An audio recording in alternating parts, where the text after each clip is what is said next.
them.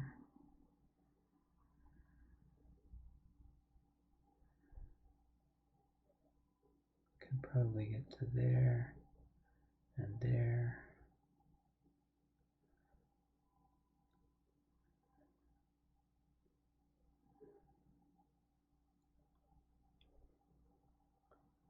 I think we'll put the other one in here.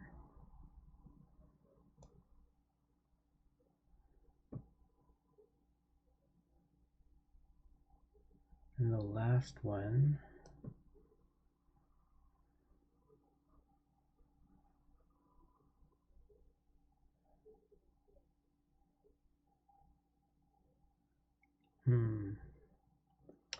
no second stories makes it trickier. Yeah, I don't think any of the scenarios in the starter kit. No, in starter kit when they wouldn't, no. That's okay. Just pondering a little bit whether I want to.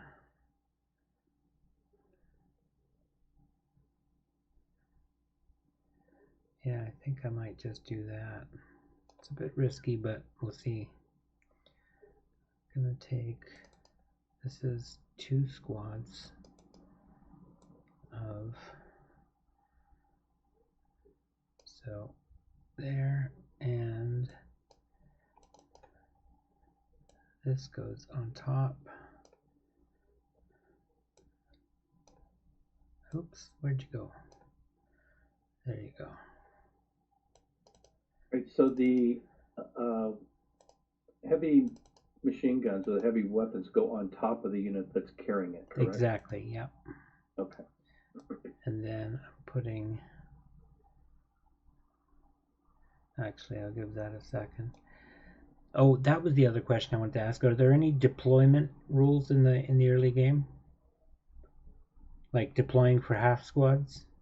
No, there's no half squads that are given out Okay, in this that's scenario. Fine. No problem. And the only deployment is the 5.27s, the 3 of those with the 9.2 liter and the light machine gun. Yeah. It comes on randomly based off of, you roll a dice, and if you roll less than the current turn, right, then less than. Right. No, deployments. Come in. Deployment specifically is within the game means deploying a squad into half squads. Oh, okay. Specifically. I don't know. I don't see anything. So I think if you wanted to split things into half squads, is that basically what you're asking? Can you do that? Yeah. But it doesn't sound like it. If they haven't included them with the game, then obviously not. Well, half squads are in the game, but it doesn't talk about deploying to make squads. Them. Okay, that's fine. I can play it either way. I mean, we can. No, it's fine. If the rules aren't there, the rules aren't there. It's fine. Okay. There we go. All right, I got that put back, and I can make it a stack and everything. All right, and I want one of you.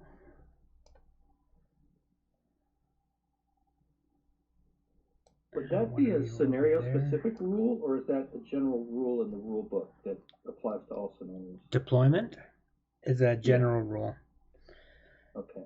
In most cases, most countries, now the Soviets can't do this, I believe, as I recall, but in most countries you can deploy 10% of your squads as half squads automatically before the battle starts. Okay. And those are really useful because you use them to probe people's defenses. Yep. Right? That makes sense. So you only lose a half squad if things go bad. Yeah, vision is important, right? Getting that intelligence. Yes. So looking at the table of contents, looking specifically for deployment, I do not see any deployment specific rule in the basic rule book. No worries. All right, let's move you. No, not all 3 of them. I just need one at a time. Put a conscript here and a conscript here.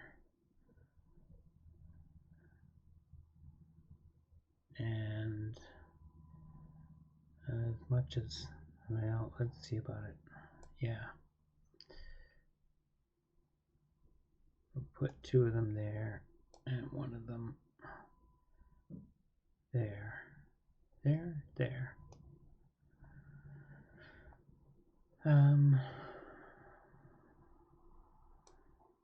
put this guy back in here.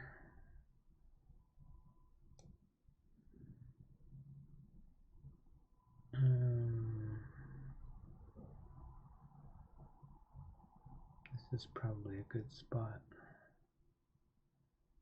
for another and a third in the Victory building here. All right. That's my initial setup. Okay, so you're deploying the leaders behind the squads to help rally them, and that's the strategy? The guy with the -1, I put him over there to stiffen up the side with the conscripts. Okay. Right, because they've got lower distance shooting. They're got lower morale. They're just less effective troops overall. So I give them my best leader. Okay. And he's close up to them, so that at some point, if he wants to, he could step in and direct fire and things like that. Whereas the other guys, the 8-0 and 7-0, are really basically only useful for rallying. So there's no point in having them on the front line. The only advantage you get from having them on the front line is your troops won't cower when they shoot. Okay, and that's because they're a 0? Yeah, because they have a 0, they're not going to do any good directing fire. Okay, so the fact that they're an 8 or a 9 doesn't really affect that because they don't get a dice modifier. Exactly. Is that the strategy there? Okay. Yeah. All that means is they're less personally likely to break. Right, so that 8 doesn't help them on morale checks for the units below them. It's only the dice modifier. Exactly. Okay. Yeah. So, and I obviously hope to get my 9-2 leader in as quickly as possible. Yeah, I hope you roll bad. Yeah. No, I don't care either way. I don't care. Yeah. So you set up somewhere north of the line, I believe. Yeah. Yep, that yellow line. And last time I set up in my little playthrough, I set up way in the back and then had to run out in the open too far. So we won't do that this time. No, you got a great smoke exponent in this game. Yeah, that's okay. I don't know what a good one or a bad one is. And well, 1 or 2 is normal. 4 is outrageous. Okay.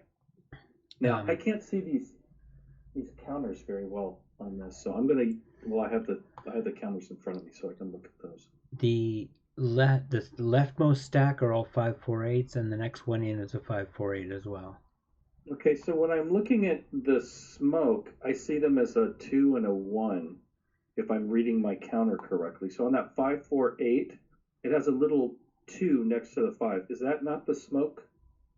It should, yeah.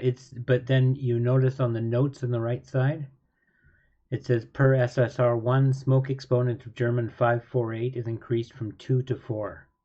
Oh wow! Okay, I totally missed that when I played before. Yep, special scenario rules. It's always important to read. Yeah. Okay, so that's the only unit. There's 4 of them. Yep. That have that. So that probably should be the spearhead, I would imagine, of my forces. Well, the way that I tend to deploy those, if I have this, is 1 5-4-8 with a pair of 4-6-7s. Well, why don't we do this? As opposed to me guessing, sure. I have no problem with you setting up the Germans and then explaining to me the strategy behind that placement. Right. And then other people that are watching can kind of, because if I set up badly, yeah, then it doesn't serve anybody any good, right? Okay. And I have no problem following an example. So if you want to go ahead and set the Germans up, sure. And I'm 100% okay with that. All right. So what I'd start with is to put. Oh, let's move up a little bit. There we go. 5-4-8 there, and another one up a bit. Let's see, we got 4 of them, right? So about here, and then another one. Come on, let me have it back. There it goes. There, and the 4th one Come on, there you go. Up a bit. That's a bit. Um,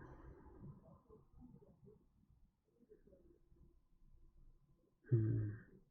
Yeah, actually, I'll start these ones in P3 here. And the reason for that is that that puts them out of range of this conscript here in M5. Okay. Now, don't the conscripts get long range? They do, but that's going to half their firepower. So Okay, so they're out of normal range, but they become even more ineffective being yes, just 3 squares away or hexes away. yeah, Okay. yep. All right. So and then I need some 4, 6, 7s to go with these guys. So let's put a couple of them here.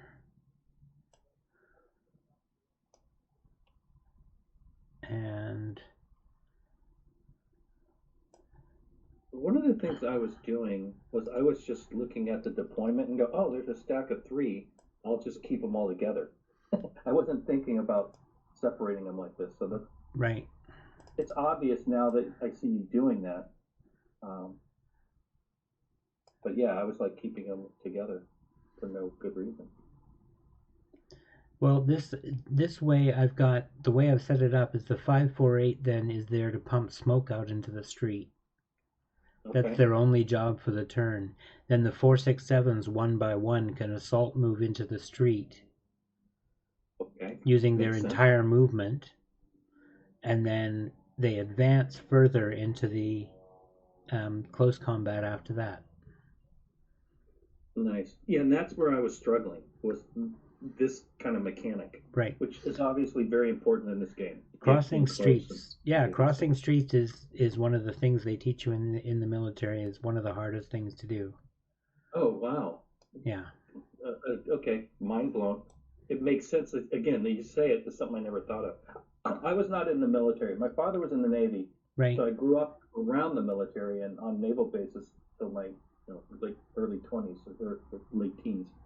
Uh, but yeah, no military experience directly, Right. unless you count ROTC in high school, which I Sure. don't. All right. I'm going to put one guy back behind a little bit for catching early brokies. In fact, one line back ought to do it. The other guys here are all useful, so let's give them all good leaders. I don't think smoke can be directed by a leader. So,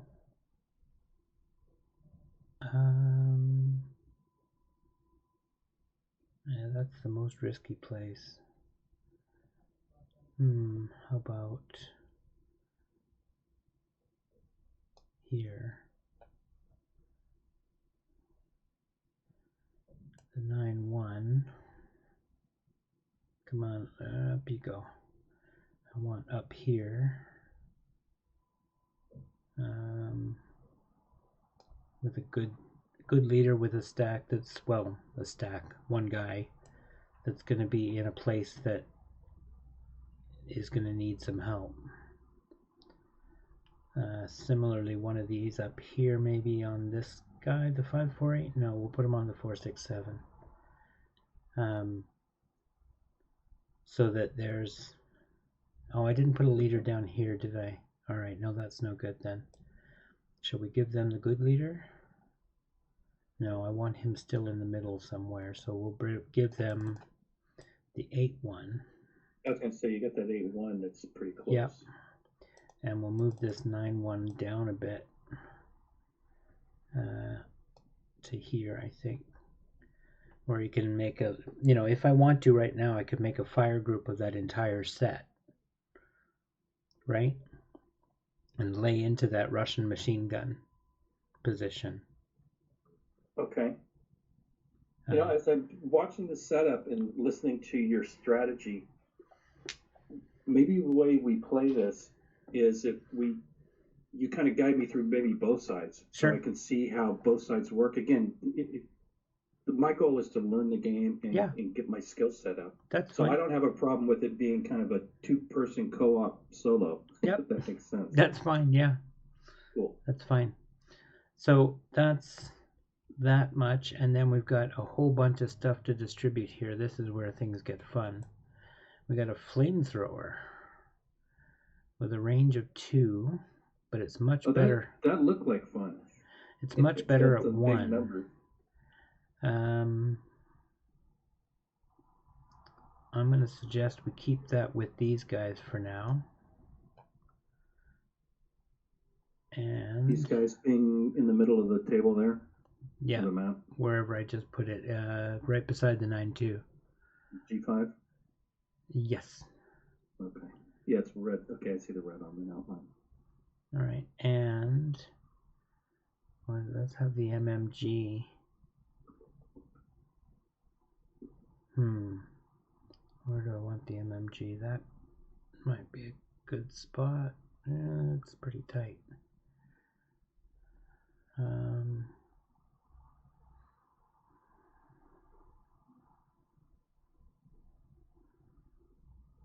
That's probably the best place for it, though. Alright, yeah, I'm going to leave that right there in D7. I think it is. D6, maybe? Yeah, D6. Okay. And we've got a bunch of light machine guns. That's nice. One thing with the Germans, you always get lots of light machine guns. I'm going to put one of them, not with the leader, but with the other guy. And this is where you start to show the difference between who's holding it, right? Yeah, see, this is the first scenario that they bring in the weapons. The first scenario was just all infantry with no weapons whatsoever. Right. And so then they bring in the light machine guns, the medium machine guns, the flamethrower, and then the charges. Yeah. All right, and a light machine gun. Let's give one to this leader and his buddy. We'll move that down. Wait, did that work? Yes. Good. Okay.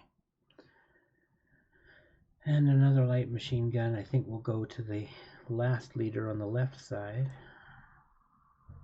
So it's a good idea to give the leaders support weapons. Well, the leaders with a, what do you call it? With a minus leadership modifier, yes, because Okay.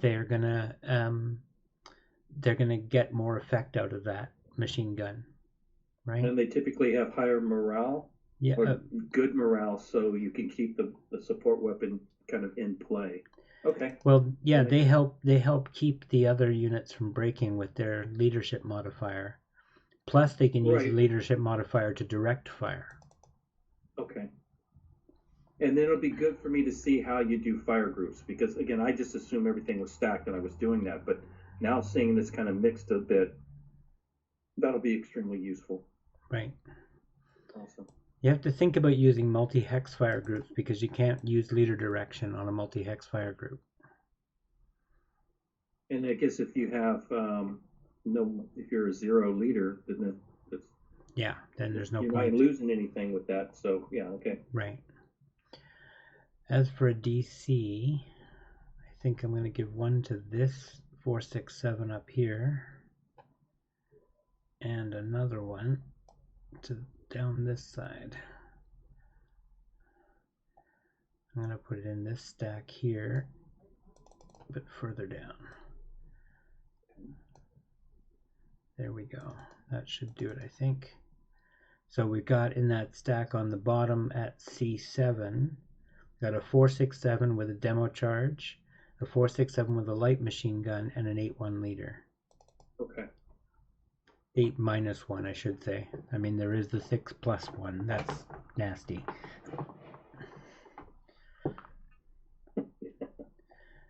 You don't like it like, when the colonel goes to war, things are not good. Yeah, it was like take the day off. Yeah. Yeah, it's not good. Now, let's see. I should be able to mark everything moved. Where's the button to mark everything moved? So this is the first time I've actually done any play in Vassal, so that I do not know. I'm looking for it. There's a button up here somewhere.